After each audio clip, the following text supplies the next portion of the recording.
শুভ সুপ্রভাত বন্ধুরা।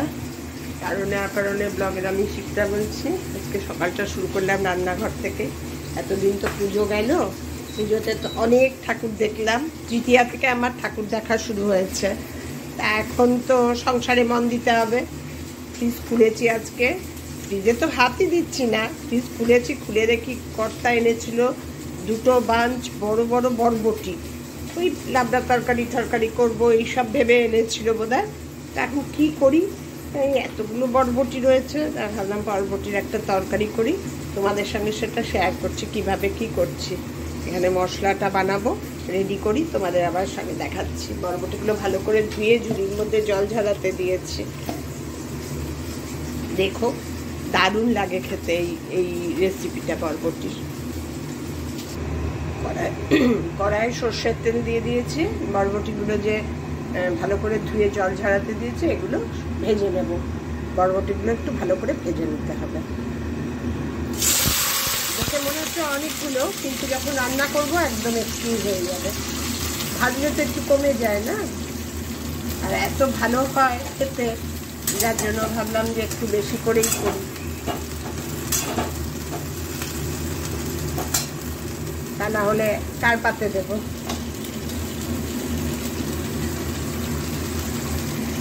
আর বরবটিগুলো খুব ছোট করে কাটবে না, এরকম বড় বড় করে কাটবে, তা না হলে নুইয়ে যাবে। একদম তেলে ভাজবো তো একদম নুইয়ে যাবে। এখন নুন দেবো না, এমনি ভাজবো। বরবটিগুলো ভাজা হতে থাক। এবার আমি একটা মশলা বানিয়ে নিচ্ছি। তার মধ্যে দিয়েছি 3-4 পিস আদা, মানে কোয়ান্টিটি বুঝে। বরবটি আমার অনেকগুলো আছে বলে 3 পিস, নাহলে আমি 2 পিস দিলেই হতো। আর 2টো কাঁচা লঙ্কা, যে যেরকম ঝাল খাও, আমি তো একদম ঝাল খাই না। আর দেবো একটা এলাচ ফাটিয়ে, আর দেব সাদা জিরে। এটা বেটে নেব সবগুলো একসঙ্গে দিয়ে। একটু সাদা জিরেটা পরিমাণ মতনই দেবো, কারণ আমার অনেকগুলো আছে তো সেই জন্য। আর দেবো 2টো কাজু, এই 2-3টে কাজু, বেশি না। আমার একদম অল্প, মানে একদম অল্প নেই বলে আমি 2-3টে, নাহলে একটা দিলেও হয়, জাস্ট একটু ফ্লেভার আসার জন্য। এবার এই মশলাগুলো আগে বেটে নিই। একটা মিহি পেস্ট বেটে নিয়েছি। তার মধ্যে আছে জিরা, 2টো কাঁচা লঙ্কা, 3 পিস আদা, একটা গরম মশলা, 3-4টে কাজু। ব্যাস, এই মশলাটাই মশলা, আর কিছু না। এটা দিয়েই করব। ভাজাগুলো দেখি কেমন, ওগুলোর একটু কালার চেঞ্জ হতে হবে, একটু নিয়ে পড়ার মতন হবে, আর একটু হবে, জাস্ট কালারটা একটু চেঞ্জ হবে। দেখেছো কতটা নিয়ে গেছে, ভর্তি করাই ছিল। এই দেখো কালারটা চেঞ্জ হচ্ছে। এই কালার চেঞ্জ হওয়া পর্যন্তই হবে আর কি ভাজাটা। তেলের থেকে বিনস ভাজাগুলো তুলে রেখেছি। এরকমভাবে কালার চেঞ্জ করে ভেজে নেব বিনসগুলো, তাতে কি সিদ্ধও হয়ে যাবে, কিন্তু নুন দিইনি। এবার এই তেলের মধ্যে কোনো ফোড়ন না, শুধু এই বাটা মশলাটা দিয়ে দেবো।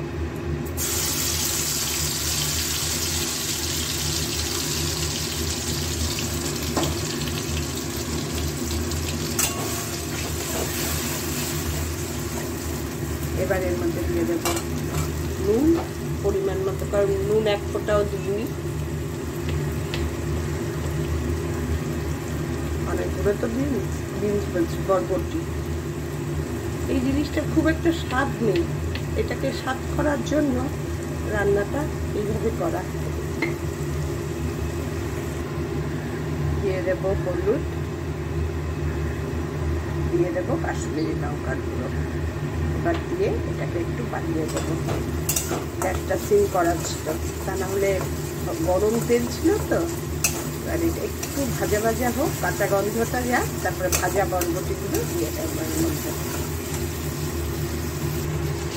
মশলাটা মোটামুটি ভাজা ভাজা হয়ে গেছে। মশলার পটটা ধুয়েও জল দিয়ে দিয়েছিলাম। এবার ভাজা বরবটিগুলো এর মধ্যে দিয়ে নেড়ে চেড়ে ঢাকা দিয়ে এটাকে একটু ভালো করে সিদ্ধ হতে দেবো। মশলার মধ্যে বরবটিটা দিয়ে নাড়িয়ে চাড়িয়ে এবার একটু ঢেকে হতে দেবো। এর মধ্যে সব মশলা লাগলো ঢুকতে, নুন ঢুকতে থেকে মশলার মধ্যে বিনসগুলো ছেড়ে ঢেকে দিয়েছিলাম একটু গ্যাস সিম করে। দেখো কীরকম জল জল হয়ে গেছে। যাই হোক, এটাই দরকার ছিল। আর একদম কমপ্লিট। কতটা জল ছেড়ে দিয়েছে, নুন টুন সব দেওয়া না।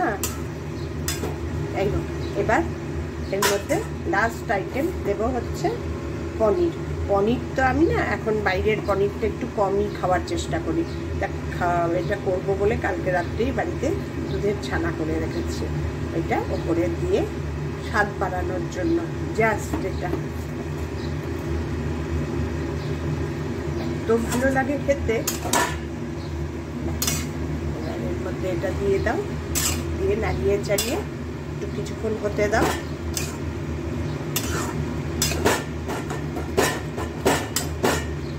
একটু মিষ্টি পারলে মিষ্টিও দিয়ে দিও। আমি আর মিষ্টি দেব না, আমার যেহেতু মিষ্টি খাবারটা ঠিক না, তাই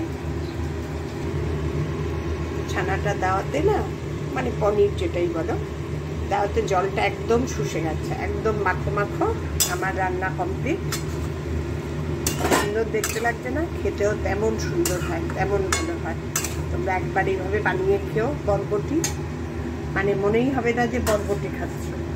এবার নামাবো যখন একটু ঘি দিয়ে, নিরামিষ রান্না মানেই ঘি, জানো ঘি, একটু ঘি দিয়ে ব্যাস ঢেকে রেখে দেবো। পরে নামাবো, কিছুক্ষণ স্ট্যান্ডিং টাইমে হোক, থাকুক, তারপর নামাবো।